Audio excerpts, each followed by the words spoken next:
किस्मत कनेक्शन का घर। लालच से फ्री नहीं होते, संतान का सुख भी लाइफ में नहीं मिलता, पुत्र संतान पैदा ही नहीं होती। किस्मत का कनेक्शन जो है उसको अपने हाथों से काट देंगे।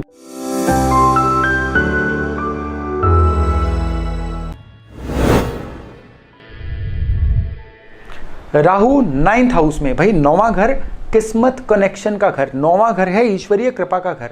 यहां पे एनर्जी होती है बृहस्पति की। अब बृहस्पति की एनर्जी राहु की एनर्जी से मैच नहीं करती है, तो राहु जब भी यहां पे आते हैं किस तरह के गुल खिलाते हैं, हमारी लाइफ में रिजल्ट किस तरह के लेके आते हैं, आज के वीडियो में हम यही चर्चा करने वाले हैं। नमस्कार, मेरा नाम है योगेश शर्मा, स्वागत है आपका happy life with Yogesh Sharma में। दोस्तों देखिए, 9वें घर में राहु किस तरह के रिजल्ट लेके आते हैं, हमारी पर्सनैलिटी में परिवर्तन कौन से लेके आते हैं, इसको समझने के लिए एक उदाहरण मैं आपको दूंगा। उदाहरण है वो जो बचपन में हम कलर्स मिला के एक नया कलर बनाते थे, उस तरह की कुछ उदाहरण है। देखिए यहाँ पे एनर्जी है बृहस्पति की और बैठे हैं यहाँ पे राहु। बृहस्पति होता है रंग पीला और राहु का रंग होता है नीला। अब नीला और पीला रंग जब आपस में मिलते हैं तो रंग बन जाता है हरा।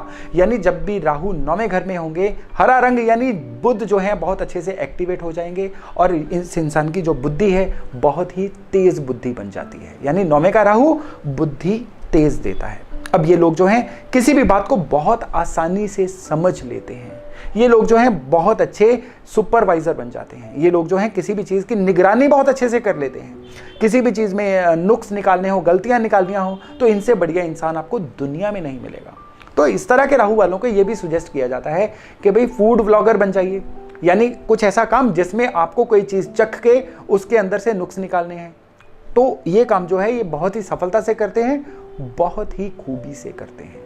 तो इसके अलावा इन लोगों के लिए ये भी कहा जाता है कि ये मोटिवेशनल स्पीकर बहुत अच्छे बन सकते हैं। इनकी वाणी में ईश्वर ने इतनी कृपा दी होती है कि ये किसी डिप्रेस इंसान को भी सिर्फ बोल के चंद शब्दों से ही सही कर देते हैं।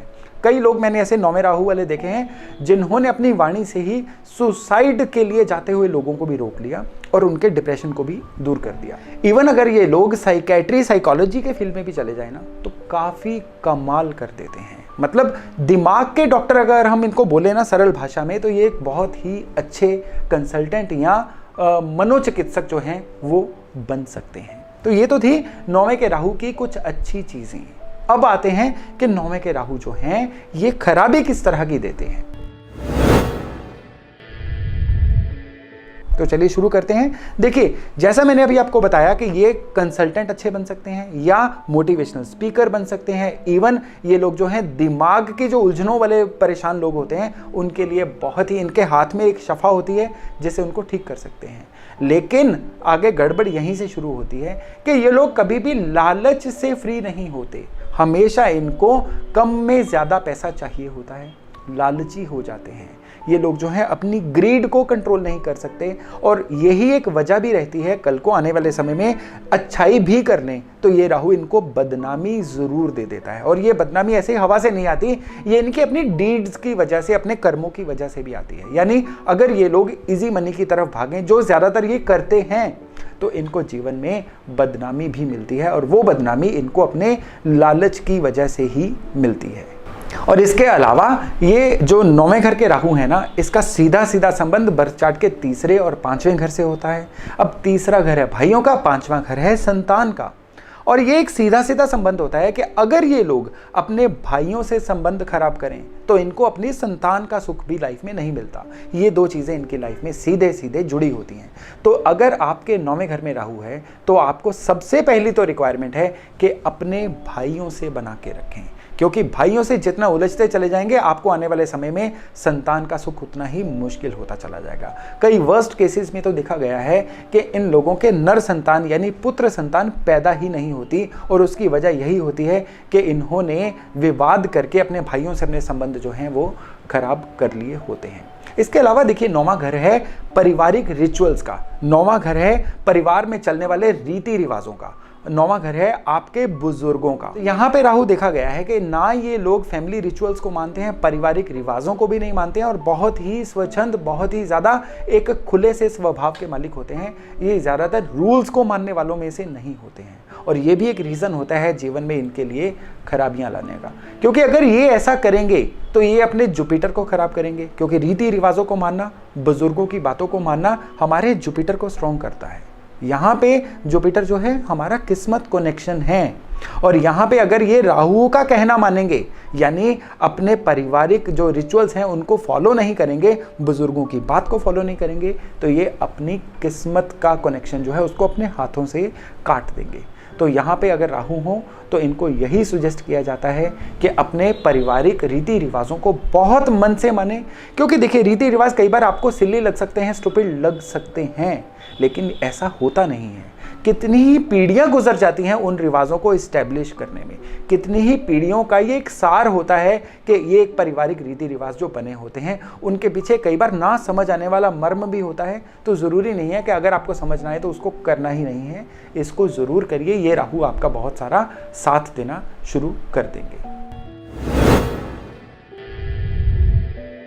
अब आते हैं 9वें घर के राहु के वास्तु कनेक्शन पे। 9th हाउस बताया गया है कि घर का सेंटर पॉइंट होता है, या 9th हाउस कहा गया है कि घर की जो मेन दहलीज होती है, मेन गेट होता है, वो 9वें घर से 9th हाउस से देखा जाता है। राहु यहाँ पे नेगेटिव एनर्जी है, तो ये भी देखा गया है कि मेन गेट के पास कई बार इन लोगों का फर्श टूटा हुआ मिलता है, या फर्श जो है अंदर की तरफ धंसना शुरू हो जाता है। ये बर्थ चार्ट के 9वें घर के राहु के बहुत खराब होने की निशानी होती है। इवन अगर मेन गेट से कोई खराब आवाज़ें भी आ रही हैं या मेन गेट का स्ट्रक्चर भी खराब है, तो ये भी इस राहु को खराब करेगा। यहाँ पे राहु खराब हो तो राहु की चीज़ें जो हैं घर के ब्रह्म स्थान पर पाई जा सकती हैं। राहु की चीज़ें क्या हैं?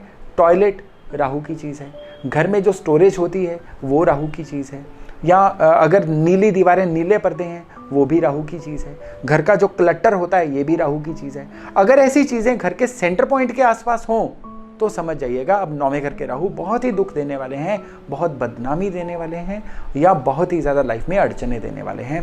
ऐसी चीज़ों को गलती से भी घर के ब्रह्म स्थान के आसपास नहीं रखना चाहिए। अब तो ये तो थी चर्चा कि 9वें घर के राहु हमें क्या फ़ायदे दे सकते हैं या क्या नुकसान दे सकते हैं। और अब थोड़ी सी चर्चा करते हैं इसकी रेमेडीज़ के बारे में, यानी उपाय। उपाय के तौर पे हमें क्या करना होगा? अगर 9th हाउस में राहु है तो सबसे पहले तो जुपिटर को अपने बहुत सही करना होगा। अब जुपिटर को सही करने के लिए आपको क्या करना होगा? अपने शरीर पे सोना धारण करना होगा। अगर आप सोना अफोर्ड नहीं कर सकते हैं तो केसर का तिलक और गले में पीला धागा ये कम से कम जरूर पहन के रखिए। इससे भी 9th हाउस के राहु का जो दिक्कतें होती हैं उनमें से पार पाने में काफ़ी सहायता मिलती है। इसके अलावा एक और रेमेडी है जो हम घर की दहलीज पे कर सकते हैं। वो क्या है? हमें चंद्र और गुरु की सहायता लेनी होगी। चंद्र का होता है दूध और गुरु का होता है केसर। दूध में केसर घोल के रोजाना घर का जो मेन गेट है उसके दोनों साइडों पे हमें छींटा देना होगा केसर और दूध का। ये छींटा हम घर के सेंटर यानी ब्रह्मस्थान पर भी दे सकते हैं। इससे 9th हाउस के राहु की जो भी परेशानियां होती हैं ड्रामेटिकली कम होती हुई देखी गई हैं। तो दोस्तों ये तो थी चर्चा 9वें घर के राहु के फायदे और नुकसान और किस तरह से उसके हम उपाय कर सकते हैं। अगले वीडियो में मिलेंगे राहु 10वें घर की चर्चा को लेके। तब तक अपना खूब ध्यान रखिएगा। नमस्कार।